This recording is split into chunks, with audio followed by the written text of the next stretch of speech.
நீங்கள் பார்த்துக் கொண்டிருப்பது உங்கள் விஜய். முதல் கேள்வி நான் உங்ககிட்ட வைக்கணும்னு ஆசைப்படுறது என்னன்னா, தமிழ்நாட்டில் மிக முக்கியமான பிரச்சனை அல்லது ஒடுக்கக்கூடிய சமூக ரீதியிலான மிக முக்கியமான பிரச்சனை அப்படின்னு நீங்கள் இதெல்லாம் நினைக்கிறீங்க. உங்கள் பாயிண்ட் ஆஃப் வியூலேருந்து இதெல்லாம் சமூகத்தினுடைய நம்ம தமிழ்நாட்டினுடைய சோஷியல் இஷ்யூ அப்படின்னு நான் சொல்ல விரும்புகிறேன்னு உங்களுடைய ப்ரையாரிட்டியில் எது ஃபஸ்ட்டு இருக்கோ அதை அப்படியே சொல்லி வரலாம். Electricity okay. கரண்ட் பிரச்சனை ஓகே. உங்கள் பார்வையில் sexual abuse and sexual assault, அப்புறம் சைல்ட் லேபர், இதெல்லாம் தான் என்னை பொறுத்த வரைக்கும் கொஞ்சம் பிரச்சனையாக தெரியும். செக்ஷுவல் அபியூஸ், சைல்ட் லேபர், இது ரெண்டும் மிக முக்கியமான பிரச்சனையாக பார்க்குறீங்க. எஸ். தமிழ்நாட்டில் இப்போ தமிழ் மறுக்கப்படுறத வந்து நான் பெரிய பிரச்சனையாக பார்க்குறேன். மறுக்கப்படுகிறதுனா எந்த இடத்துல இருந்து சொல்கிறீங்க? பள்ளிக்கூடங்களில் வந்து ஆங்கிலம் தான் கட்டாயமாக பேசணும் அப்படிங்கிற மாதிரியான சில பள்ளிக்கூடங்கள் இருக்குது. இந்த மாதிரியான விஷயங்கள் நாளடைவில் தமிழ் பண்பாட்டையும் தமிழ் மொழியையும் அழிக்கக்கூடிய இதுன்னு நான் நினைக்கிறேன். ஓகே. உங்களுக்கு தெரிந்த தமிழ் எழுத்தாளர்கள், சிறந்த தமிழ் எழுத்தாளர்கள் பேர்லாம் சொல்லுங்கள். மூ வரதராசனார் சொல்கிறீங்க.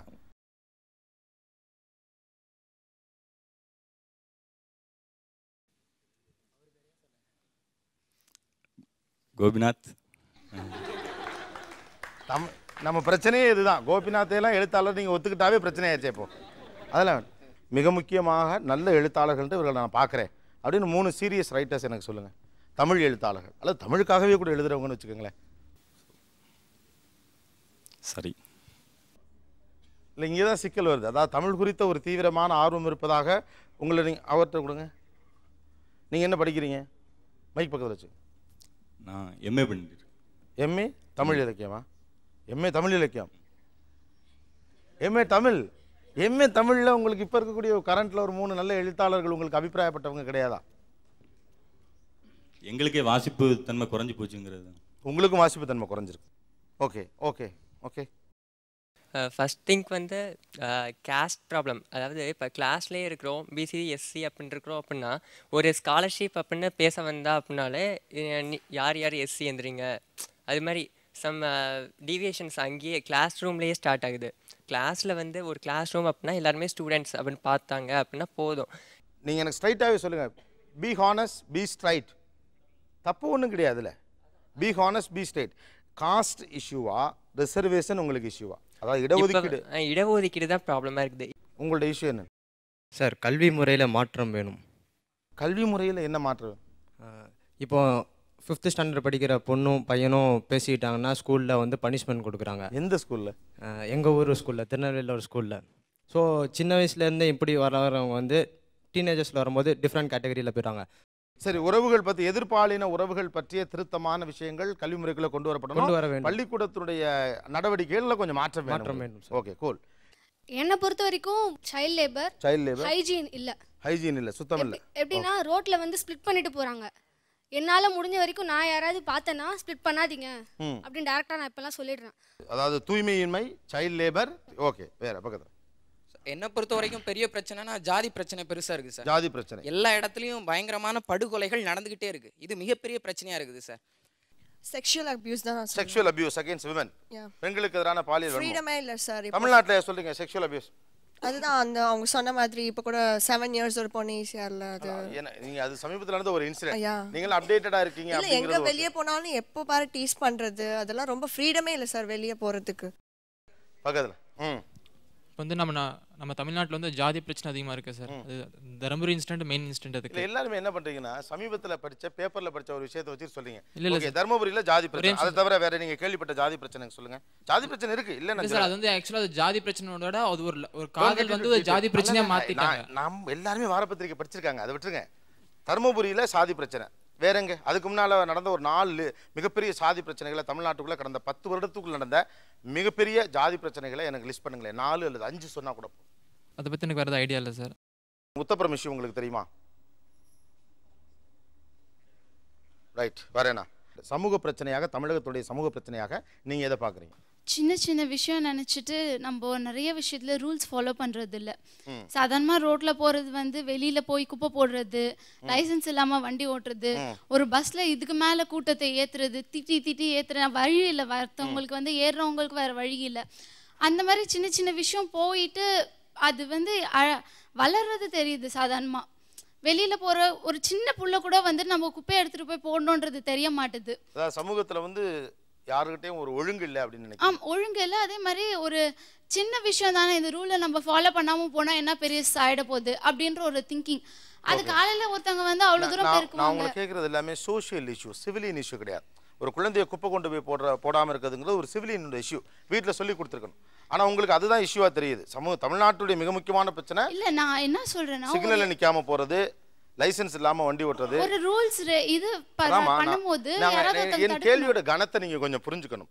தமிழ்நாட்டினுடைய தலையாய சமுதாய பிரச்சனை இது என்று நான் நினைக்கிறேன்னு நீங்கள் சொல்கிறத சொல்லிடணும். ரைட்டா? அதுக்கு தான் எனக்கு வேணும். டிராஃபிக் சார், நிறைய ரோடு வந்து இன்க்ரீஸ் பண்ணுற பெருசாக போடுற சொன்னாங்க. ரோடு எதுவுமே இது பண்ண மாட்டாங்க. பள்ளம் மேடு அதிகமாக இருக்குது. நம்ம ரோட்டில் ட்ராவல் பண்ணும்போது, நம்ம ட்ரைவ் பண்ணும்போது கூட சரி சார், இல்லை கார் வந்து மோதுற மாதிரி, இல்லை எதனாச்சும் வந்து பக்கத்தில் இடிக்கிற மாதிரி இருக்கும். ரோடு வந்து பெருசாக இருக்கிற பள்ளம் பிரச்சனை டிராஃபிக் அதிகம். ரோடு சரியா இல்லை, பள்ளமாக இருக்குது, இடுப்பு வலிக்குது வண்டி ஓட்டினா. ஓகேயா? இந்தியாவுக்கு பெரிய பிரச்சனை இல்லை. இப்போ டிரான்ஸ்போர்ட்டில் சேஃப்டி இல்லை சார். டிரான்ஸ்போர்ட்டில் சேஃப்டி இல்லை அப்படின்னா, அதாவது இப்போது லேட்டாக ஒரு பஸ் ஒரு ஸ்டாப்பில் இன்னொரு ஸ்டாப் டிரைவர் வந்து பஸ்ஸு லேட்டாக எடுத்தாங்கன்னா போய் சேர வேண்டிய ரீச்சில் வந்து அதே நேரத்தில் போய் சேரணுன்றதுக்கோசம் வேகமாக போகிறாரு. அதனால நிறையா டிராஃபிக்ஸு டிரான்ஸ்போர்ட்டில் நிறையா ஆக்சிடென்ட் ஆகுது. ட்ரக்ஸ் வந்து யங்ஸ்டர்ஸை கிட்டத்தட்ட பிளாக் பண்ணுது சார். இப்போ ஈஸியாக கஞ்சா, ஹெரோயின், ஸ்டஃப் இதெல்லாம் ரொம்ப ஈஸியாகவே கிடைக்குது. பல பேருக்கு தெரியாமல் இருக்கலாம். காலேஜில் படிக்கிற ஸ்டூடெண்ட்ஸ்க்கு, ஈவன் கவர்மெண்ட் ஸ்கூல்ஸில் படிக்கிற ஸ்டூடெண்ட்ஸ்க்கு, ஈவன் ப்ரைவேட் செக்டர்ஸ் எல்லாருக்குமே வந்து ட்ரக்ஸுங்கிறது ரொம்ப ஈஸியாக கிடைக்குது. அதை தடுக்கப்படுறதுக்கு எந்த விதமான இன்னும் ஃபுல்லாக இறங்கலை யாரும். இளைஞர்களிடம் போதை பழக்கம், அந்த போதைப் பொருட்கள் எளிதாக கிடைக்குது, ரொம்ப ஈஸியாக கிடைக்குது சார். ஓகே, வேற தமிழ்நாட்டுடைய தலையாய பிரச்சனை. காலேஜில் வந்து மேம் வந்து ஸ்டூடெண்ட்ஸ் கிட்ட ஃப்ரெண்ட்ஷிப்பாக பேசணும். எல்லாரையும் ஒதுக்கி வச்சு பேசுகிறாங்க. இந்த பொண்ணு நல்லா படிக்குது, இந்த பொண்ணு நல்லா படிக்கல, இந்த பொண்ணுக்கிட்ட நம்ம பேசணும்னு சொல்லி இந்த பொண்ணுக்கிட்டே எல்லா வேலையும் கொடுக்குறாங்க. தமிழ்நாட்டினுடைய தலையாய பிரச்சனை இது உங்கள் இஷ்யூ. ஓகே, தமிழ்நாட்டினுடைய தலையாய பிரச்சனை நீங்கள் எதை நினைக்கிறீங்களா? இந்த ஸ்டேட்டோட மிகப்பெரிய பிரச்சனை தான். பெண்களுக்கு ஃப்ரீடம் கிடைக்கிறது இல்லை. பெண்களுக்கு ஃப்ரீடம் கிடைக்கல. பெண்களுக்கு ஃப்ரீடம் இல்லை. Yes, again ya. லஞ்சம் சார். லஞ்சம். ஸ்கூல்ஸ் கூட பசங்க வந்து பைசா இருக்கவங்க உள்ள ஈஸியாக போயிடலாம். காசு கொடுத்தா உள்ள போயிட்டா, இது பைசா இல்லாதவங்க என்ன பண்ணுவாங்க? லஞ்சம். Ill treatment of girls. Ill treatment of girls. Okay, எல்லா கேர்ள்ஸுமே இதை சொல்கிறீங்க சார். எங்களால் வந்து ஒரு ஃப்ரீடமாக வந்து வெளியே போக முடியல சார். எங்களால் ஃப்ரீடமாக வெளியில் போக முடியலன்னா அதே ஸ்டேட்மெண்ட்டை எல்லாரும் சொல்கிறீங்களே. அது வந்து எங்களை வீட்லேயும் விடுறதுக்கு வந்து இதனால யோசிக்கிறாங்க சார். இந்த மாதிரிலாம் நடக்குது, இந்த மாதிரி ஃப்ரீடமாக வெளியில் போக முடியாத அளவுக்கு என்ன நிலைமை இருக்குமா? ஏன்னா எல்லா பொண்ணுங்களும் சொல்லிட்டீங்க கேர்ள்ஸுக்கு ப்ரொடெக்ஷனே இல்லை சார். கேர்ள்ஸுக்கு ப்ரொடெக்ஷன் இல்லைங்கிறது என்ன மாதிரி பிரச்சனைகள் இருக்கு? கேர்ள்ஸ் இப்போ நீங்கள் டெல்லியில் பார்த்துருப்பீங்க, எவ்வளோ பெரிய அந்த பொண்ணை ரேப் பண்ணி இந்த மாதிரி பண்ணு. தமிழ்நாட்டில் இப்போ கூட நடந்துச்சு. 7th கேர்ள் ஈஸியாக ரோடில் வந்து ரேப் பண்ணது. இப்போ எங்களால் எங்கேயுமே போக முடியல. ஈவ் டீசிங் எங்கே போனாலும் நடக்குது. ஈவ் டீசிங் பண்ணுறவங்களே நீங்கள் எப்படியா ஆக்ஷன் எடுத்தால் தான் சார் இந்த மாதிரி பாய்ஸ்க்கு எல்லாருக்கும் வந்து பயம் வரும். செக்ஷுவல் ஹாரஸ்மெண்ட்னு பேசின அத்தனை பேருமே வந்து ஈசிஆர் ரோட்னு சொன்னாங்க. அந்த இன்சிடென்ட் ஈசிஆர் ரோட்டில் நடக்கல, திருநெல்வேலி பக்கத்தில் ஸ்ரீவைகுண்டத்தில் நடந்த இன்சிடென்ட். அப்போ உங்களுக்கு டெல்லியில் நடக்கிறது முக்கியம், இங்கே நடந்தால் ஈசிஆர் ரோட்டில் நடக்கிறது முக்கியம். ஆனால் ஒரு கிராமப்புறத்தில் நடக்கிற ஒரு வயலன்ஸ் வந்து யார் நீங்கள் எத்தனை பேர் வந்து வாச்சாத்தியை பற்றி கேள்விப்பட்டிருப்பீங்க, இல்லை கைலாஞ்சி பற்றி கேள்விப்பட்டிருப்பீங்கன்னு எனக்கு தெரியல. மீடியாவில் வரது பற்றி மட்டும்தான். இப்போ போன 2 வாரத்துக்கு முன்னாடி டெல்லியில் அந்த ரேப் இன்சிடென்ட் நடந்திருக்கலன்னா நிச்சயமாக எங்கள் செக்ஷுவல் ஹாரஸ்மெண்ட், ஈவ் டீசிங்கிறது ஒரு விஷயமாகவே வந்திருக்காதுன்னு தான் நான் நினைக்கிறேன். அதை பற்றின ஒரு அடிப்படை புரிதலே இல்லாமல் வந்து இவங்க தொடர்ந்து அதை பேசிக்கிட்டே இருக்காங்க. ஆனால் அது ரொம்ப அதிர்ச்சியான விஷயமா இருக்கு. பேசுறாங்க, பட் அதோட பேசிக்ஸ் தெரியாம பேசிக்ஸ் தெரியல, ஏன் அப்படி நடக்குதுன்னு தெரியல. ஓகே, இதெல்லாம் வந்து தமிழ்நாட்டினுடைய அதுக்கு தான் சொன்னேன், ஒரு ரேண்டம் சாம்பிளிங் மெத்தட் மாதிரி நீங்கள் எடுத்துக்கலாம். ஒன்றும் அவங்க ஐடியாலஜின்னு அப்படிலாம் தேடி பொறுக்கி அப்படிலாம் கூட்டு வரல. பேசிக்காக என்னன்னா கொஞ்சம் நல்லா படிக்கிற பசங்க, ஓரளவு காலேஜஸில் இருக்கவங்க நீங்களே அனுப்புங்கன்னு சொல்லி வந்தவங்க தான். See that this is that's why I said is a classroom of Tamil Nadu. ஒவ்வொருத்தருக்கும் ஒரு பார்வை இருக்குது. ஜாதி பிரச்சனை, கரண்ட் பிரச்சனை, டிராஃபிக்கு, வீட்டில் அடிக்கடி ஃபோன் பண்ணி கேட்குறாங்கலேருந்து ஏகப்பட்ட தமிழ்நாட்டுடைய தலையாய பிரச்சனைகள் முன்வைக்கிறாங்க. இதுக்கு உங்களுடைய அதாவது ஒவ்வொருத்தருக்கும் அந்த ஒரு பர்டிகுலர் ஸ்டூடெண்ட் நான் பேசணுன்னு இருக்கலாம். மேபி இவருக்கு ஒரு தட்டை தோணலாம், கவிதாக்கு ஒரு தட்டை தோணலாம், கார்த்திக் ஒரு தட்டை தோணலாம், முத்துகிருஷ்ணனுக்கு ஒரு தட்டை தோணலாம். ஸோ நீங்கள் யார்கிட்ட பேசணும்னு பிரியப்படுறீங்களோ அல்லது அவங்களோட அந்த பாயிண்ட் ஆஃப் வியூ பற்றி அவங்களை எக்ஸ்பிளைன் பண்ண நினைக்கிறீங்களோ, யூ கேன் டாக் டு தம்.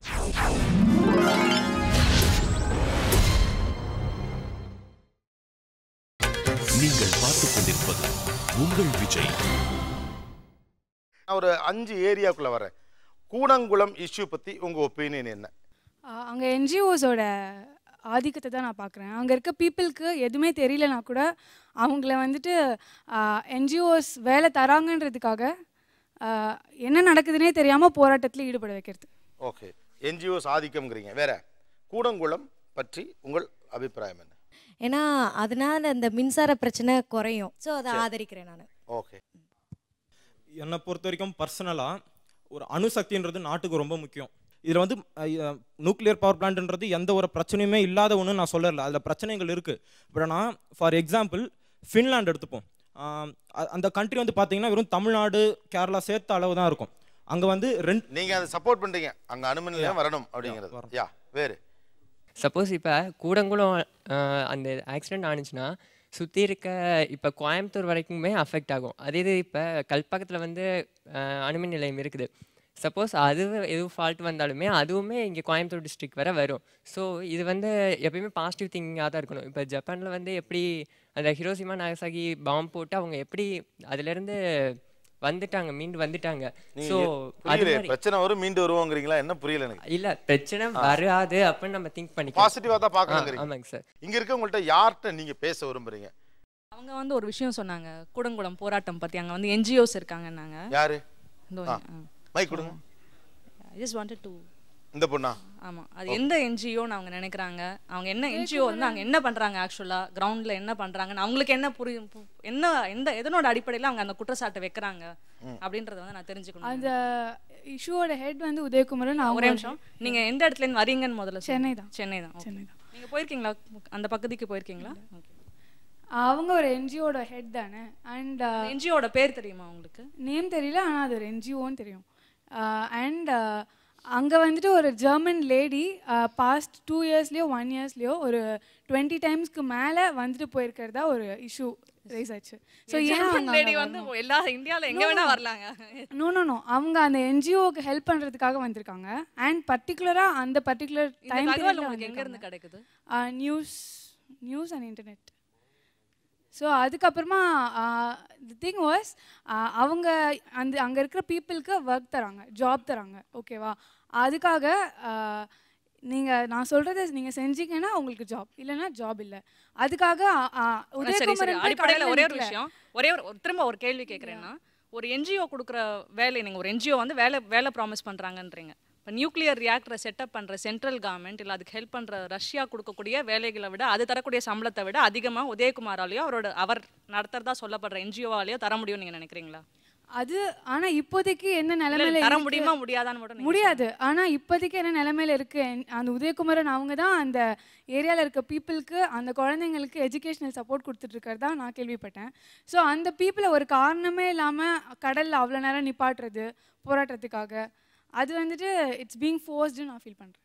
ஒன்று நீங்கள் என்ன படிக்கிறீங்க? I'm doing my BCA second year. BCA second year. அங்கே இருக்கிற ஃபிஷர்மெனுக்கு இல்லை ஃபிஷர் விமெனுக்கு வந்து அறிவே இல்லைன்னு நினைக்கிறீங்களா நீங்கள்? அறிவே இல்லைன்னு நான் சொல்ல வரல. What are you trying to say? Udayakumar ஒருத்தர் பேச்சை கேட்டு தான் அவங்க எல்லாருமே அப்படி அங்கே இருக்கிற ஒரு 2000 பேர் போராட்டத்தில் இறங்குறாங்க அப்படின்னா அது உதயகுமார் ஒருத்தர் பேச்சை கேட்டதுனால. உதயகுமார் ஒரே நிமிஷம் நான் சொல்லி முடிச்சிடுறேன். உதயகுமார் வந்து அங்கே இன்னைக்கு நேற்று இல்லை, அவர் 10 இயர்ஸ் அங்கே ஒர்க் பண்ணிட்டு இருக்காரு. கடுமையான உழைப்பாளிகள் அவங்க வந்து ஒர்க்கை ஷர்ப் பண்ணுற நேச்சரே கிடையாது. மீனவ மக்கள் அப்படிங்கிறவங்க கடுமையான உழைப்பாளிகள். அவங்க வேலையை விட்டுட்டு வந்து நிற்கிறாங்க அப்படின்னா அவங்களுடைய பயத்தில் வந்து ஒரு நியாயம் இருக்குது அப்படின்றத வந்து நீங்கள் இஷ்யூவை முழுசாக படிக்கணும்னு தெரிஞ்சுக்கணும்னு நான் நினைக்கிறேன். That is true. அந்த இஷ்யூ கரெக்ட் ராங் அது நெக்ஸ்ட். ஆனால் ஒரு நீங்கள் வந்து அணுவில் எதிர்க்கிறீங்க ஆதரிக்கிறீங்கன்றதெல்லாம் தாண்டி அது உங்கள் கருத்து. நீங்கள் அணுவில் எதிர்க்கலாம் ஆதரிக்கலாம். சரி, ஓகே, நான் ஒரு ஓட்டிங்க விட்டுறேன். கூடங்குளம் அணுமின் நிலையம் வரணும், செயல்படணும் அப்படிங்கிறவங்க எவ்வளோ பேர் கை தூக்கலாம்? ஓகே. வேண்டாம், வரக்கூடாது அப்படிங்கிறவங்க எவ்வளோ பேர்? ஓகே, ஒரு 5 பேர் தான். இது எல்லாத்தையும் நான் பதிவு செய்கிறேன். இளைஞர்களுடைய அபிப்பிராயம் என்ன அப்படின்னு கருத்துக்களை சொல்ல எல்லாருக்கும் உரிமை இருக்கு. ஓகே, லஞ்சம் பற்றி உங்களுடைய அபிப்பிராயம் என்ன? லஞ்சம் ஊழலுக்கு யார் காரணம்னு நினைக்கிறீங்க? அதை பற்றி உங்களுடைய அபிப்பிராயம் என்ன? அரசு அலுவலகங்களில் வேலை செய்கிறாங்கல்ல சார், அவங்க தான் சார் மிக முக்கிய காரணமாக இருக்காங்க சார். அரசு அதிகாரிகள் சார், தாசில்தார், இது ஒவ்வொருத்தர் ஒரு பாயிண்ட் சொன்னா போதும் எனக்கு. வேற லஞ்சம் ஊழலுக்கு பிரதானமாக யார் காரணம்? மேல்தட்டு மக்கள் தான் ஆரம்பிக்கிறாங்கன்னு நான் நினைக்கிறேன். ஏன்னா ஒரு ஆஃபீஸில், ஒரு கவர்மெண்ட் ஆஃபீஸில் ஒரு வேலை நடக்குது அப்படின்னா அவங்களுக்கு அது சீக்கிரமாக முடியணுன்றதுக்காக லஞ்சம் கொடுத்து லஞ்சம் ஊழலுக்கு மேல்தட்டு மக்கள் பணம் வச்சிருக்கவங்க, அப்புறமா இல்லாதவங்க கிட்டயும் அந்த ஒரு பாயிண்ட் போதும். மேல்தட்டு மக்கள் யார் காரணம்? அவ்வளோதான் கேள்வி. பொதுமக்கள் சார். கிராமப்புற மக்கள் வந்து நம்மளோட டைம் சேவ் ஆகணுன்றக்காக லஞ்சம் கொடுக்குறோம் சார்.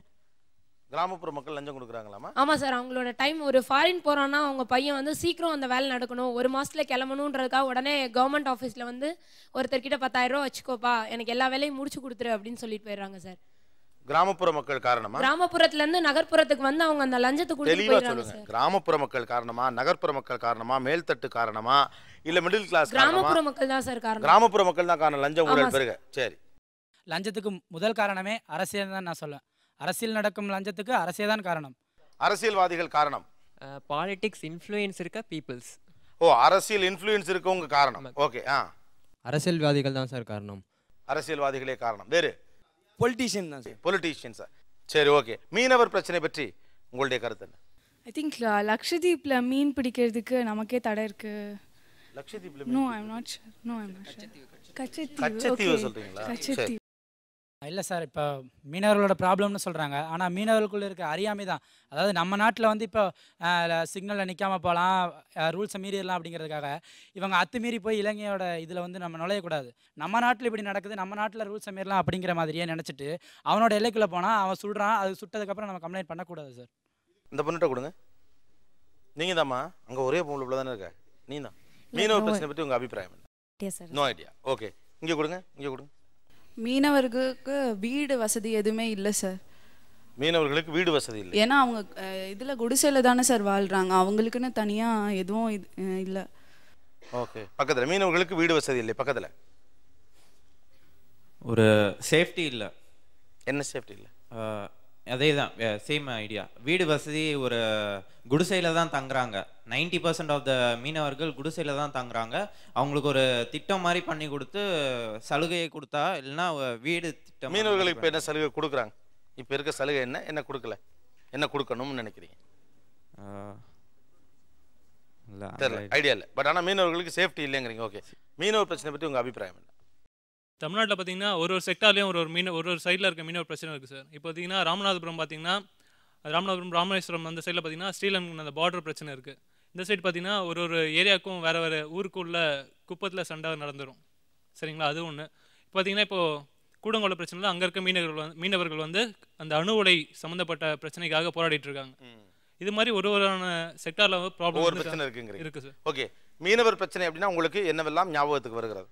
அது யாருமே ஒரு பெரிய இஷ்யூவா எடுத்துக்கிறது இல்லைன்னு நினைக்கிறேன். மீனவர் பிரச்சனை பெரிதாக யாரும் கண்டுக்கல. ஆமா, எனக்கு நம்மளுக்கு தெரிஞ்ச எத்தனையோ பேர் போறாங்க. எனக்கு தெரிஞ்ச ஒரு 2-3 மீனவர்கள் குடும்பத்துல இருந்து இறந்து போயிருக்காங்க, காணாம போயிருக்காங்க. ஆனா அதுக்கு மேல அது ஒரு பெரிய விஷயமா நம்ம பாக்குறோம், நம்மளுக்கு தெரியுது, நம்ம பேசுறோம். அதுக்கப்புறம் அவங்க போராட்டம் பண்றாங்க, அவங்க கஷ்டப்படுறாங்க. ஆனா அவங்க பிரச்சனையாவே விட்டுறாங்க. அவங்க பிரச்சனை அது அவங்க தலையில எந்த ஊர் நீங்க? நான் Cuddalore sir. Cuddalore. Okay okay okay. அவங்களுக்கும் வந்து எஜுகேஷன் அந்த மாதிரி எல்லாமே கொடுக்கணும். எஜுகேஷன் தான் கொடுக்குறாங்களே? கொடுக்குறாங்க. பட் அவங்களால வந்து இப்போ ரொம்ப பெரிய படிப்புலாம் அந்த அளவுக்கு படிக்க முடியல, காசு இல்லை அவங்களுக்கு, அவ்வளவா எதுவும். அவங்களுடைய வாழ்க்கை தரம் குறைவானதாக இருக்குங்கிறது உங்களுடைய பொது அபிப்பிராயம். ஓகே. எஸ், கீழே எந்த பொருட்டை கொடுங்க, அந்த பக்கத்தில் நீங்கள் கூட சொல்லுங்கள். மீனவர் பிரச்சனை பற்றி உங்கள் அபிப்பிராயம் என்ன? குறைந்த ஊதியம் சார். குறைந்த ஊதியமா? உழைப்புக்கேற்ற ஊதியம் இல்லை. பக்கத்தில் மீனவர் பிரச்சனை பற்றி உங்கள் அபிப்பிராயம் என்ன? இவங்கெல்லாம் சொல்லும் போது தான் அவங்களுக்கு என்ன ப்ராப்ளம்னு எனக்கு தெரியுது. மீன் வாங்குறோம், சாப்பிட்றோம், அவ்வளோதான். அவங்களுக்கு என்ன பிரச்சனை? இவங்க தான் சொல்லும்போது மீன் வாங்குறோம், சாப்பிட்றோம், அதோட ஆட்டை கலைச்சிட்டு போயாச்சு. இல்லை, மீனவர் பிரச்சனையை பற்றி ஒரு சரியான பார்வை இல்லை என்று சொன்னது எனக்கு உண்மையிலேயே ஒரு மிகப்பெரிய செக்ஷன். தமிழகத்தில் கிட்டத்தட்ட ஒரு பெரிய சமூகமாக இருக்கக்கூடிய அந்த மீனவர்கள், அவங்களுடைய வாழ்வாதாரம் சம்மந்தப்பட்டது, அந்த கச்சத்தீவு பிரச்சனை சம்பந்தமாக தினம் பத்திரிகையில் வரக்கூடிய மீனவர்கள் தாக்கக்கூடிய சம்பவம் தொடர்ந்து பத்திரிகையில் வருது. இந்த இஷ்யூ என்பது இவர்களுக்கு தெரியவில்லை, பெரிய அளவுக்கு இதில் வந்து அவங்களுக்கு ஒரு நாலேஜ் இல்லைன்றது உண்மையிலே எனக்கு மிகப்பெரிய ஷாக் தான். மீனை வாங்கி சாப்பிட்றோம், பேசாம அதோட அதுதான்.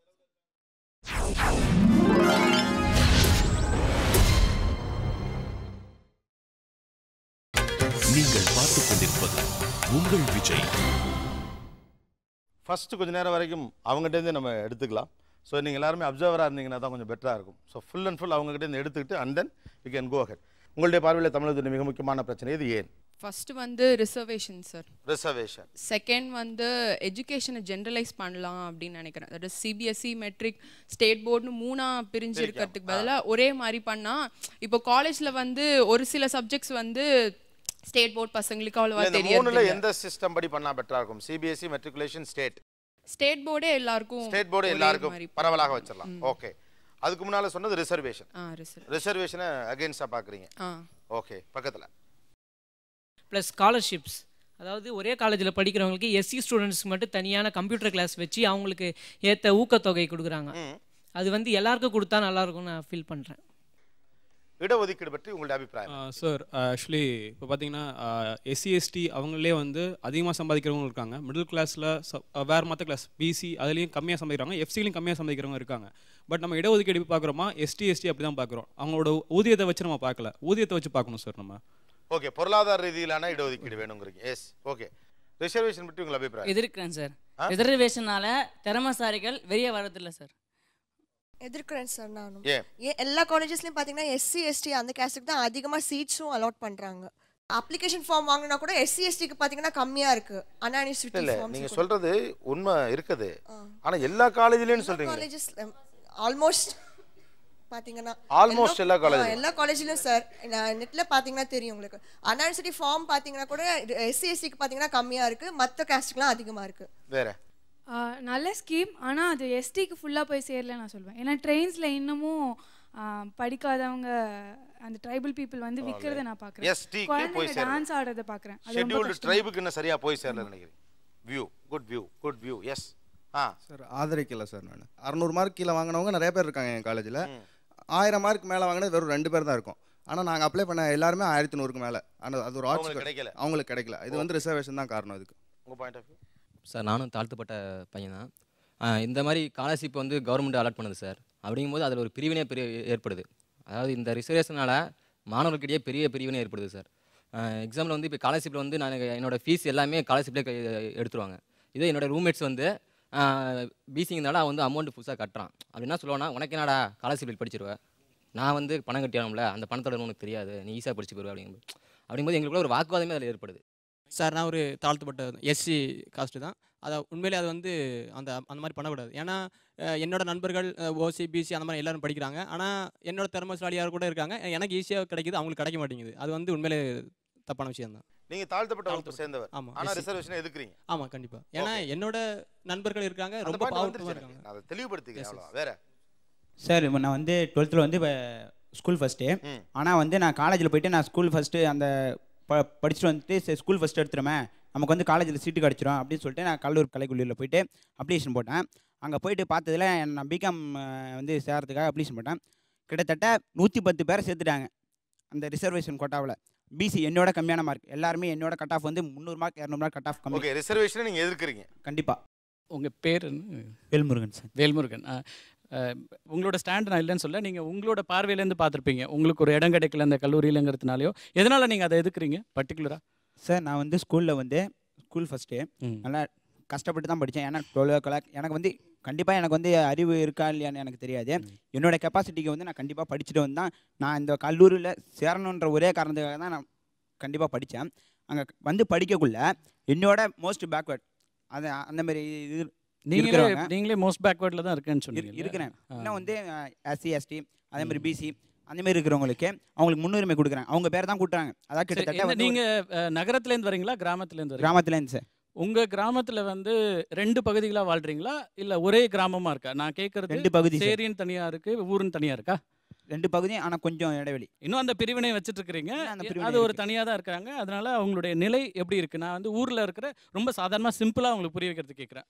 இப்போ சேரியில் இருக்கிற எத்தனை வீடுகள் ஒட்டு வீடுகளாக இருக்குது, கூரைகளாக இருக்குது, அல்லது கிராமத்தில் இருக்கிற எத்தனை வீடுகளில் எத்தனை பேர் கார் வச்சுருக்கிறாங்க? இது ஒரு நார்மலான ஒரு ஸ்டடி. நீங்கள் ரொம்ப பெருசாக நம்ம வந்து இடஒதுக்கீடு பற்றின வரலாறுக்குள்ளெல்லாம் போக வேண்டாம். நான் சிம்பிளாக உங்களுக்கு கூரை போலவே சேரிக்கும் அத்தனை வீடும் இருக்குது சார். அந்தமாரி அத்தனை காலமாக வந்துட்டு இருக்கு. இப்போ வந்து கிட்டத்தட்ட 10 வருஷமாக வந்துட்டு இருக்கு. இந்த 10 வருஷம் இதுக்கு முன்னாடி காலங்களை பற்றி தெரியுமா? முன்னாடி காலங்களை பற்றி எனக்கு தெரியாது. இப்போதான் குறைந்தபட்சமாக 10 வருஷத்தில் தான் ஒரு கிரிக்கெட் விளையாடுறதுக்கு கூட சேரியிலேருந்து பிள்ளைகள் வந்து இங்கே வர்றதுக்கு அனுமதிக்கப்பட்ட ஒரு ஊர். ஏன்னா நானும் கடலூர் மாவட்டத்துலேருந்து வரேன், எனக்கு அந்த மாவட்டத்தினுடைய பிரச்சனை தெரியும்னு நான் சொல்ல வரேன். ஏன்னா அந்த பிரிவினைகள் இன்னும் தொடர்ச்சியாக இருக்குது. ஒரு 40-50 ஆண்டு காலமாக பள்ளிக்கூடத்துக்கே போக முடியாத சூழலில் இருந்த சேரி பிள்ளைங்கள்லாம் இன்றைக்கி வந்து அவங்களுக்கான ஒரு வாய்ப்பு கொடுக்கப்படும் போது அவங்க வந்து நிறைய இடங்களில் கூலிகளாக இருந்திருக்காங்க. பார்த்துருக்கீங்களா? விவசாய கூலிகளாக யார் இருக்காங்க? உங்களுக்கு எத்தனை ஏக்கர் நிலம் இருக்குது? இப்போ வந்து 2 ஏக்கர். உங்கள்கிட்ட யார் வேலை பார்க்குறாங்க? ஊர்லேயும் வேலை பார்ப்பாங்க, சேரிலையும் வேலை பார்ப்பாங்க. சேரியில் இருக்கிற எத்தனை பேருக்கு எவ்வளோ ஏக்கர் நிலம் இருக்குது? அவங்களுக்கு வந்து கம்மி தான் சார், எங்களோட வந்து பாதி அதோட. அப்போ உங்களுடைய அவங்க வந்து இன்னும் கீழான ஒரு சமூக நிலையில் பொருளாதார நிலையில் கீழே இருக்கும்போது அந்த அவங்கள நம்மளுடைய நிலைக்கு உயர்த்துறதுக்கு அப்போ எது தேவையா இருக்க முடியும்? அவங்கள உயர்த்தணும்னு சரிதான் சார், ஆனா எங்களை தாழ்த்தக்கூடாது இல்ல, அவங்கள உயர்த்துங்க. இல்ல நீங்க சொல்ற அந்த பாயிண்ட் கரெக்ட். நான் பாதிக்கப்படக்கூடாதுன்னு சொல்றீங்க. இது வந்து ஒரு இண்டிவிஜுவலா நீங்க பாக்குறீங்க. நான் இதை எப்படி பாக்குறேன்னா ஒட்டுமொத்த எல்லாம் டோட்டல் மொத்தமாவே தான் சொல்றேன். அதான் நான் என்ன சொல்றேன், ஒரு 40-50 ஆண்டுகளாக எல்லா உரிமைகளும் மறுக்கப்பட்டிருக்கு, எல்லா விதத்திலையும் பின்தங்கி இருக்கிறாங்க. அவங்க பேரண்ட்ஸ்க்கு எவ்வளோ எஜுகேஷன் அந்த எக்ஸ்போஜர் இருக்குன்னு நினைக்கிறீங்க? உங்க அப்பாவுக்கோ இல்லை உங்களை சார்ந்த உங்களுடைய நண்பர்களுக்கோ இருக்கிற ஒரு எந்த காலேஜில் சேர்க்கலாங்கிற அந்த அறிவு அந்த எக்ஸ்போஷர் அந்த சேரியில் இருக்கிற அல்லது தாழ்த்தப்பட்ட மக்களுக்காக அந்த எக்ஸ்போஷர் கிடைக்குதா? நீங்க ஓப்பனாக பேசணும். நம்ம வந்து டிபேட் இல்லை, இது நம்ம புரிதலுக்காக கேட்குறோம். கண்டிப்பாக கிடைக்கல. நீங்க வந்து ஒரு படி முன்னாடி போயிட்டு இருக்கிறீங்க அல்லது 4 படி முன்னேறி உங்களை விட ஃபார்வர்ட் காஸ்ட்ல இருக்காங்க இல்லையா, அவங்க இன்னும் 2 படி முன்னேறி இருப்பாங்க. நீங்க கடலூர் கல்லூரியில் வந்து படிக்கிறீங்கன்னா அவங்க மெட்ராஸ் கல்லூரியில் படிச்சிருப்பாங்க, இல்லை இப்போ கலிஃபோர்னியாவுக்கு போயிருப்பாங்க. அவங்களுக்கு எல்லா வாய்ப்புகளும் எல்லா எக்ஸ்போஷரும் கிடைக்குது. அவங்க குடும்பத்தில் ஏற்கனவே 4 தலைமுறைகளுக்கு முன்னாடி 2 தலைமுறைக்கு முன்னாடியே அரசு வேலை வாய்ப்பு அல்லது பொருளாதார ரீதியான ஒரு முன்னிலை அப்படின்னு வந்த பிறகு அவங்களுக்கு அந்த எக்ஸ்போஷர் லெவல் இருக்குது. நீங்கள் அந்த க்ரீமே லேயர் இதெல்லாம் நிறைய டிபேட்டபிள் இஷ்யூ, பொருளாதார ரீதியான விஷயங்கள் இதெல்லாம் வந்து மேலோட்டமாக பார்க்கும்போது நமக்கு சரின்னு படும். ஆனால் ஒரு விஷயத்தை ஆழ்ந்து நீங்கள் அதுக்காக தான் நான் சின்ன உதாரணத்தை கிராமத்துலேருந்து கொண்டு வரேன். இப்போ நீங்கள் வந்து அடுத்த தலைமுறைக்கு போகும்போது இன்னொரு 20 ஆண்டுகள் 30 ஆண்டுகளுக்கு பிறகு 2 பேரும் எல்லாரும் ஒரே சமநிலையில் இருக்கோங்கும்போது அன்னைக்கு இடஒதுக்கீடு வேண்டுமா அப்படிங்கிறத பற்றி பேசலாமே தவிர இப்போ வந்து ஒரு வீக்கர் செக்ஷனில் இருக்கிறவங்களுக்கு நம்ம கட்டாயம் அதை கொடுக்க வேண்டிய அவசியம் இருக்குன்னு நீங்கள் நம்புறீங்களா இல்லையா? கண்டிப்பா சார். அவங்க வந்து வளர்றதுக்கு நாங்க வழி விடுறோம், ஆனா எங்களை வந்து தாழ்த்தக்கூடாது. அப்படியேப்பட்ட சமூகம் வந்து இப்போ இருக்கா? இல்ல அது புரியுது எனக்கு. நீங்க ஒரு நிமிஷம் கார்த்திக். ஆக்சுவலா நீங்க வளருவதற்கு அவங்க வளர்றதுக்கு வழி விழும் போது உங்களுக்கு லேசா சிராய்ப்பு படுந்தான், அதை ஏத்துக்கிறதுக்கு பேர் தான் சோசியல் ஜஸ்டிஸ்ங்கிறத அவர் சொல்ல முயற்சி பண்றார். அவங்களை ஏற்கனவே நம்ம அனுமதிக்கல, அப்போ இப்போ தான் அனுமதிப்பிச்சு ஏறக்குறைய கொஞ்சம் கிட்ட வந்திருக்காங்க. இன்னும் கொஞ்ச நாள் எல்லாரும் சமமான பிறகு இது தானாகவே நவந்து போயிடும். அது வரைக்கும் நம்மலாம் ஒருத்தருக்கு ஒருத்தர் கொஞ்சம் விட்டு கொடுக்கணுங்கிறதா. நம்ம சொசைட்டிக்கு ஏதாவது பண்ணுறோம், சொசைட்டிக்கு ஏதாவது பண்ணுறோன்னு சொல்கிறீங்கல்ல, என்னென்னமோ சொல்கிறீங்க, இதுதான் சொசைட்டிக்கு பண்ணுறது. அந்த புரிதல் என்னன்னா ஒரு 40 வருஷம் அவங்க அடிமைப்பட்டிருக்காங்க அல்லது அவங்க இது பண்ணும்போது அது வெளியில் வரும்போது கொஞ்சம் வேகமாக கூட வெளிப்படலாம். அதை நம்ம புரிஞ்சுக்கணுங்கிறதுக்காக தான் சொல்ல வரேன். கண்டிப்பாக சார். அவங்க வந்து 40 வருஷம் அடிபட்டிருக்காங்க நீங்கள் சொல்கிறீங்க, இனிமேல் அதுக்கு மேலேயுமே 400 வருஷமா அடிபட்டிருக்காங்க. இல்லை அதுக்கு மேலேயே அடிபட்டிருக்கான்னு சொல்கிறீங்க. அவங்க வந்து வளர்ந்து வரட்டும், நாங்கள் வந்து வழி விடுறோம், எங்களுக்கும் அடிபடட்டும். ஆனால் அதிகமாக அடிபட்டா நாங்கள் கொந்தளிக்குமா? இல்லை அதான் இந்த இமோட்டிவ் இஷ்யூஸ் சொல்லணும். நாங்கள் கொந்தளிப்போம்ல அப்படின்னு ஒரு வார்த்தை வந்துச்சுல, அந்த வார்த்தை எங்கேருந்து வந்துச்சு? அரசியல் ஜாதி கட்சிகள். அரசியல் ஜாதி. Okay, that's it. நான் வந்து எதிர்க்கிறேன். இப்போது ஃபார் எக்ஸாம்பிள் கேட் எக்ஸாமுக்கு அப்ளை பண்ணுறதுக்கே பைசா பே பண்ணுறதுக்கு எஸ்சி கேஸ்ட் கேர்ள்ஸுக்கு நோ ஃபீஸ்ன்னு சொல்லிட்டாங்க. பசங்களுக்கு வந்து எஸ்சி கேஸ்ட்டில் இருக்கிறவங்களுக்கு 600-700 சம்திங், மித்தவங்களுக்கு எல்லாருக்கும் 1500 ரூபா. அந்த மாதிரி டிஃப்ரென்ஸ் வேணான்னு சொல்கிறேன். எல்லாருக்குமே ஈக்குவலாக இருக்கட்டும், எல்லாருமே நல்லா தான் இருக்காங்க. எல்லாரும் நல்லா தானே இருக்கிறாங்க அப்படின்னு சொன்னாங்க. எல்லாரும் நல்லா தான் இருக்காங்கன்னா யாரை சொல்கிறீங்கம்மா? நான் எல்லாரையும் சொல்லலை, நான் நல்லா இருக்கிறவங்களே சொல்கிறேன். நான் எல்லாரையும் சொல்ல, நான் நல்லா இருக்கிறவங்களே இடஒதுக்கீடு வேணாங்கிறதுக்காக நீங்கள் அந்த கருத்தை வச்சிங்க. அதுக்கு ஒரு நல்ல உதாரணத்தை சொன்னார் ஐயா. சொன்னார், ஒரு ஓட்டப்பந்தயம் ஓடுற மேலே நீங்கள் எல்லோரும் நினைக்கிறீங்க, ஓட்டப்பந்தயத்தில் யார் முன்னாடி ஓடி வராங்களோ அவங்களுக்கு பரிசு கொடுத்துட்டு போக வேண்டியதானே அப்படின்னு நினைக்கிறீங்க. அவர் சொன்னார் ஒரு உதாரணம், 100 மீட்டர் பின்னாடி ஒருத்தர் நிற்க வச்சு உங்களை 100 மீட்டருக்கு முன்னாடி நிற்க வச்சு ஓட விடும்போது பின்னாடி வருவதற்கான வாய்ப்பு குறையுதுன்னு. இன்னும் சொல்லணும்னா உங்களோட பக்கத்துலேருந்து ஓடி வர்றவங்களுக்கு எத்தனை பேருக்கு உங்களுடைய உடல் திறன் இருக்குது? சில பேருக்கு பார்வை இல்லாதவங்க கூட ஓடியார வேண்டிய நிலைமையில் இருக்குது. ஓடி வர முடியாத கால் ஊனமுற்றவங்களும் கூட ஓடி வர வேண்டிய நிலைமை இருக்குது. அதாவது இதை சொல்கிறதுக்கு உதாரணம், அது போல் வீக்கர் செக்ஷன் இருக்கிறாங்க. நீங்கள் இருக்கிற சூழல், சென்னையில் இருக்கிற சூழலை வச்சு பேசுகிறீங்க. எத்தனை கிராமத்துக்கு வந்திருப்பீங்க? கிராமத்தில் இருக்கிற சூழல் தெரியுமா? கிராமத்தில் இன்றைக்கும் பிறந்த ஜாதி அடிப்படையில் அவங்க தொழில் செய்யணுங்கிற ஒரு நிலைமை இருக்குது, அது உங்களுக்கு தெரியுமா? அவங்களுக்கு இருக்கிற வாய்ப்புகள் மறுக்கப்படுகிறது உங்களுக்கு தெரியுமா? இது எதுவுமே தெரியாது. சமூக நீதிங்கிறது ஒரு பெரிய வரலாறு கொண்ட ஒரு விஷயம். அது உங்களுக்கு முழுவதும் தெரியணும்னு அவசியம் கிடையாது. எல்லா சமூகமும் சமமாக மதிக்கப்பட வேண்டும். ஆனால் அதுக்கான வாய்ப்பு இல்லாமல் அவங்க கீழே இருக்கிறாங்க. கீழே இருக்கிறவங்க கை தூக்கி மேலே விடணும். அந்த கை தூக்கி விடுற விஷயந்தான் இந்த இடஒதுக்கீடு. இன்னொரு தம்பி, அவரே தாழ்த்தப்பட்ட வகுப்புலேருந்து வந்தேன்னு சொல்லிட்டு அது ஆனால் எனக்கு கிடைக்கிறது சங்கடமாக இருக்குன்னு சொல்கிறார். எப்படி நீங்கள் சங்கடமாக ஃபீல் பண்ண முடியும்? உங்கள் தாத்தா பாட்டன் முப்பாட்டெல்லாம் என்ன தொழில் செஞ்சாங்கன்னு தெரியுமா? அவர்கள் எவ்வளோ ஒடுக்கப்பட்டிருந்துருக்காங்கன்னு தெரியுமா? அவங்க என்ன தொழில் செஞ்சுட்டு இருந்தாங்கன்னு உங்களுக்கு தெரியுமா? இன்றைக்கி உங்களுக்கு படிக்கக்கூடிய வாய்ப்பு ஒரு கல்லூரிக்கு வந்து விட்ட ஒரே காரணத்திற்காக உங்கள் 4 நண்பர்கள் கூட இருக்கிற நண்பர்கள் தவறாக நினைக்கிறாங்கிறதுக்காக நீங்கள் வேணாங்கிறீங்க. இது உங்கள் ஒருத்தரை பொறுத்து என பார்வை. ஆனால் மற்ற இன்னும் இந்த வாய்ப்பே மறுக்கப்பட்டு உங்கள் கிராமத்தில் எத்தனை பேர் கூலி தொழில் செஞ்சுட்ருக்காங்க, எத்தனை பேர் கேரளாவுக்கு போய் வேலை பார்த்துருக்குறாங்க, அவர்களுடைய நிலைமையை நீங்கள் யாரும் நினச்சி பார்க்கல. பொதுவாக இன்றைக்கி நான் நல்லா இருக்கிறேன், என்னுடைய பார்வை, இந்த பார்வை மட்டும்தான் பார்க்குறீங்க. சார் அது வந்து ஒரு அட்வான்டேஜாக எடுத்துக்கிற மாதிரி இருக்குது. இப்போ வந்து படிக்கிறதே கிடையாது. நான் வந்து நீங்கள் வந்து வந்தால் மட்டும் போதுன்ற மாதிரி ஆகிப்போச்சு. இப்போ நீ வந்து டீச்சர் ட்ரைனிங்னு ஒரு கோர்ஸ் இருக்குது சார். அதுக்கு வந்து 12th பாஸ் பண்ணால் மட்டும் போதுன்ற மாதிரி ஒரு இது இருக்குது. அப்போ வந்து நான் படிக்க மாட்டேன். பரீட்சைக்கு முன்னாடி ஒரு நாள் உட்காந்து வாசிட்டு போய் எழுதிட்டு பாஸ் மார்க் வாங்கிட்டு அந்த மாதிரி அப்படி தான் போயிட்டுருக்கு சார். அது நான் வந்து அட்வான்டேஜ் மாதிரி தான் போயிட்டுருக்கு. தம்பி, கடந்த 5-10 வருடமாக ஓப்பன் கோட்டாவில் எத்தனை எஸ்சி கூடுதல் மார்க் வாங்கி சீட்டு கிடச்சி போகிறாங்கன்னு தெரியுமா உங்களுக்கு? புள்ளி வரும் தெரியுமா? தெரியாது. நீங்கள் பொதுவாக உங்கள் பக்கத்தில் இருக்க நண்பர் சொல்கிறத வச்சு சொல்கிறீங்க. உங்கள் தாத்தா என்ன தொழில் செஞ்சுருந்தார்? கூலி. அந்த இடத்துலேருந்து நீ படிக்கிறதுக்கு வர்றதுக்கு காரணம், இத்தனை தலைமுறையாக தாண்டி வர்றதுக்கு காரணம் இந்த இடஒதுக்கீடு கிடைத்த காரணத்தினால், இதை போன்ற சலுகைகள் கிடைத்த காரணத்தினால தான் இன்றைக்கி உங்கள் குடும்பம் உங்களை படிக்க வைக்கிற சூழ்நிலைக்கு வந்திருக்கு. நீங்கள் அதை புரிஞ்சுக்கணும். முதல்ல நீங்கள் பக்கத்தில் இருக்க 4 நண்பர்கள் பேசுவதற்காக நம்ம வாழ்க்கையை அமைத்துக்கொள்ள முடியாது. இன்னும் உங்களை போன்ற இருக்கின்ற அடக்கப்பட்ட அந்த தலைமுறை மேலே வரணும். அதை உணர்ந்து கொண்டு பேச வேண்டும். ரிசர்வேஷன் அடிப்படையில் இடம் கொடுத்து இந்த இடத்துக்கு வந்திருக்கிறவங்க அது ஒரு குற்ற உணர்வோடு பார்க்குற நிலைமைக்கு ஆளாயிருக்குங்கிறது கொஞ்சம் ஒரு பெரிய ஷாக்கான விஷயம் தான். ஏன்னா இங்கே இருக்கிற நிறைய மாணவர்கள் ரிசர்வேஷனில் வந்து ரிசர்வேஷன் என்ஜாய் பண்ணவங்களும் அதை அகேன்ஸ்டாக போகிறாங்களே எப்படிங்கிறது உங்களுக்கு தோணுது. அந்த ஓட்டிங் ஒன்று வந்துடுறேன். ரிசர்வேஷனை ஆதரிக்கிறவங்க எவ்வளோ பேர், அது இருக்கணும்னு சொல்கிறவங்க எவ்வளோ பேர் இருக்கணும்னு சொல்கிறாங்க? 1 2 3 4 5 பேர். எதிர்க்கிறவங்க எவ்வளோ பேர் ரிசர்வேஷன் வேண்டாம்னு சொல்கிறாங்க? மெஜாரிட்டி ஒரு 25-26 பேர்கிட்ட மேலே வருது. எஸ் கார்த்திக். ஸோ அதாவது அதை என்ஜாய் பண்ணி வந்தவங்களே எதிர்க்கிறது உங்களுக்கு ஆச்சரியமாகவும் அதிர்ச்சியாகவும் இருக்குது. இது எனக்கு இந்த புரிதல் இல்லையா இல்லை என்னன்னு தெரியல. ஏன்னா ஒரு நிறைய பேர் ஒரு குற்ற உணர்வோடு அதை பார்க்குறாங்க. அது ரொம்ப ரொம்ப ஷாக்கிங்கான ஒரு விஷயம். ஒரு தாழ்த்தப்பட்ட மாணவர் தனக்கான உரிமை அப்படிங்கிறதாக அல்லது தனக்கான ஒரு இது இந்த சமூகத்தில் நமக்கு கொடுக்கப்பட வேண்டிய ஒரு முக்கியமான விஷயம் அப்படிங்கிறத கூட அவரால் அதை எடுத்துக்க கொள்ள முடியாமல் அவர் ஒரு குற்ற உணர்வோடையே வாழ்க்கையை நடத்துகிற மாதிரி தோணுது அவங்களோட இதிலேருந்து. இது ஓரளவுக்கு தெரிந்த செய்தியாக இருந்தாலும் கூட இங்கே ஒவ்வொருத்தருடைய எக்ஸ்பிரஷன்லேருந்து பார்க்கும்போது ரொம்ப ஷாக்கிங்கான ஒரு விஷயமா தான். அது என்னுடைய உரிமைங்கிறது அவங்களுக்கு இல்லாமல் ஒரு கில்ட்டி கான்ஷியஸ். ஏன்னா இது ஒரு எலைட் க்ரௌடோட மென்டாலிட்டிலேயே அவங்க வர்றதா வந்துட்டாங்கன்னு பயமா இருக்கோ? இன்னொன்று நம்ம இப்படி சொன்னால் நம்ம இந்த ரிசர்வேஷன் வந்து ஆதரிச்சு பேசினா தப்பாயிடுமோ, இல்லை நம்ம எல்லாரும் ஒட்டுமொத்தமாக நம்மளை குறை சொல்லிடுவாங்களோ அப்படிங்கிறதாகவும். இன்னொன்று நம்ம வந்து ஒரு 10 மார்க் இப்போ ரிசர்வேஷனில் எஸ்சி கோட்டாவுக்கும் எம்பிசி கோட்டாவுக்கும் எவ்வளோ மார்க் டிஃப்ரென்ஸ் இருக்க போகுது? அண்ணா யூனிவர்சிட்டி கோட்டாலையோ அல்லது எம்பிபிஎஸ்ல போகிறப்போ 5 மதிப்பெண் அல்லது 10 மதிப்பெண்கள் அதிகபட்சமானது. ஆனால் இவங்க என்ன நினைக்கிறாங்க, பொதுவாக இப்போது ரிசர்வேஷனில் முன்னாடி வந்துட்டு ஒரு சமூகம் அப்படின்னா ஒரு 2% இருப்பாங்க, இல்லை 1% இருப்பாங்க ஒட்டுமொத்த தாழ்த்தப்பட்டவர்கள் அல்லது ஒட்டுமொத்த பேக்வர்ட் கம்யூனிட்டியில். ஆனால் இவங்களோட புரிதல் என்னவா இருக்குன்னா, நம்ம முன்னாடி நம்ம கண்ணு தெரிஞ்சு இந்த குடும்பம் மேலே வந்துருச்சு, அப்போ எல்லாம் நல்லா தானே இருக்கிறாங்க. இவங்களோட புரிதல் என்ன, எல்லாரும் நல்லா தானே இருக்கிறாங்க அப்படிங்கிறதே ரொம்ப அதிர்ச்சியாக இருக்குது. இவங்க எத்தனை பேரை போய் பார்த்துருக்குறாங்க, எத்தனை சேரிகளுக்கு போயிருக்காங்க, அல்லது எத்தனை கிராமங்களில் தாழ்த்தப்பட்டவர்கள் மட்டுமல்ல, அது பிற்படுத்தப்பட்டவர்கள் மிகவும் பிற்படுத்தப்பட்டவர்கள் எல்லாருக்குமான ஒரு பிரச்சனை. அப்போ இந்த இடஒதுக்கீடுங்கிறது ஏன் தேவைங்கிறதும் அல்ல இடஒதுக்கீட்டோட காரணிகள் அல்லது அதனோட வரலாறு அவங்களுக்கு சரியாக போகல. நான் அவங்க மேலே குறை சொல்லலை, அவங்கள நம்ம புரிஞ்சுக்க வேண்டியிருக்கு. அந்த இடைவெளி நிச்சயமாக அதிகமாக இருக்குங்கிறது நமக்கு புரிய வேண்டியதாக ஒன்று. பொதுவாக வந்து சென்சிட்டிவ் இஷ்யூஸை விட சென்சேஷனலாக இருக்கிற இஷ்யூஸ் பின்னாடி அவங்க போகிறாங்கன்னு நான் நினைக்கிறேன். ஓகே, சென்சிட்டிவ் இஷ்யூஸோட சென்சேஷனல் இஷ்யூஸ் மீடியா எதெல்லாம் சென்சிட்டைஸ் பண்ணுறாங்களோ. இப்போ நீங்கள் டெல்லி இஷ்யூவே 500 இன்சிடென்ட்ஸ் இதுக்கு முன்னாடி வருடங்களில் நடந்திருக்கு, வருஷத்துக்கு நடந்துட்டு இருக்கு. டெல்லியில் மட்டும் நடக்கல, தமிழ்நாட்டிலையும் நடந்துட்டு இருக்கு, எல்லா கிராமங்கள்லையும் பாலியல் வன்கொடுமை நடந்துட்டு இருக்குது. ஆனால் எந்த பாலியல் வன்கொடுமைக்கும் இந்த அவுட்ரேஜ் வரல. திடீர்னு இன்றைக்கி நம்ம சென்னையில் வந்து ஒரு 300 பேர் நள்ளிரவில் நாங்கள் மார்ச் போகிறோம் அதை எதிர்த்து டெல்லியில் நடந்த இந்த சம்பவத்துக்கு அப்படின்னு வர்றது இருக்குல்ல. அப்போது அது வந்து மீடியா வந்து அதை சென்சிட்டைஸ் பண்ணும்போது, சென்சேஷனல் ஆக்கும்போது அது பின்னாடி போகிறாங்க. உங்களுக்கு அதிர்ச்சியாக இருந்தது? ஒட்டுமொத்தமாகவே அதிர்ச்சியாக இருக்குது.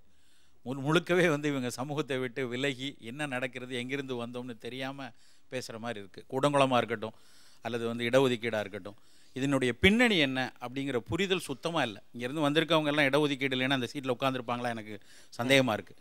கூடங்குளத்தில் ஒட்டுமொத்த உலகமே வந்து சுற்றுச்சூழல் கருதியும் மற்றும் பல விஷயங்கள் கருதியும் வேண்டான்னு சொல்லதுக்குரிய அத்தனை பாயிண்ட்டுகளையும் அவங்க மறந்துட்டாங்க. முத்துகிருஷ்ணன் சார் சொன்ன மாதிரி எனக்கு ஒட்டுமொத்தமான ஒரு அதிர்ச்சி தான். ஆனால் எனக்கு அந்த அதிர்ச்சிக்கு பின்னால் என்ன தெரிஞ்சுன்னா, ஒரு மாடர்னிட்டியுடைய முகத்திரை கிழிஞ்ச மாதிரி தெரிஞ்சு. இன்றைக்கி மாடர்னாக இருப்பது என்பது எல்லாத்தையும் தெரிஞ்சு வச்சுருக்கிறது தான். ஆனால் இன்றைக்கி மாடர்னாக இருப்பது அப்படின்றத மீடியா இன்றைக்கி உடையாக, அலங்காரமாக, இல்லை வெவ்வேறு விஷயமாக சொல்லி கொடுக்குது. அப்போ அதுவாக இருந்தால் போதும், நம்ம எல்லாரும் பார்த்து எல்லாம் தெரிந்தவராக எடுத்துக்கொள்வாங்கன்ற ஒரு மனநிலை இன்றைக்கி இருக்கக்கூடிய யங்ஸ்டர்ஸ் மத்தியில் இருக்கிறது ஒரு அதிர்ச்சியாக இருக்குது பார்க்குறதுக்கு. ஒன்றுமே இல்லாதவங்கெல்லாம் முன்னாடி வந்துட்டு இருக்க போது நிறைய ஸ்டஃப் உள்ளவங்க அப்படியே வெளியே வந்துடுறோம் சார். அதனால இது வேணவே வேணாம் சார். இடஒதுக்கீடுங்கிறது சோஷியலி வீக்கர் செக்ஷன் இருக்காங்க, எக்கனாமிக்கலி வீக்கர் செக்ஷன் இருக்காங்க. அவங்கள சமத்துவமாக கொண்டுட்டு வர்றதுக்காக அரசியல் சட்டத்திலேயே சில சரத்துக்களை சேர்த்து தான் இடஒதுக்கீடை உறுதிப்படுத்தினாங்க. அதுக்கு அநேகமாக ஒரு 100 ஆண்டு நடந்த போராட்டம் அது. இந்த இடஒதுக்கீடுங்கிறது 1100 மார்க் வாங்கினவருக்கு சீட்டு கிடைக்கல, 600 மார்க் வாங்கினவருக்கு சீட்டு கிடைக்குது. கிடைக்கணும். 1100 மார்க் வாங்கினவர் அவர் எங்கே வேணாலும் சோஷியலி ப்ளே பண்ண முடியும், வேறு இடத்துல சேர்ந்துக்கலாம், பணம் கொடுத்து சேர்ற அளவுக்கு வசதி இருக்கும். அதுலேயும் 1-2 வீக்கர் செக்ஷன் இருக்கும். விதி விலக்காக வீக்கர் செக்ஷன் இருக்கிறவங்களை விதியாக மாற்றி இடஒதுக்கீடே இல்லைன்னு சொல்கிறதுங்கிறது சமூக அநீதி.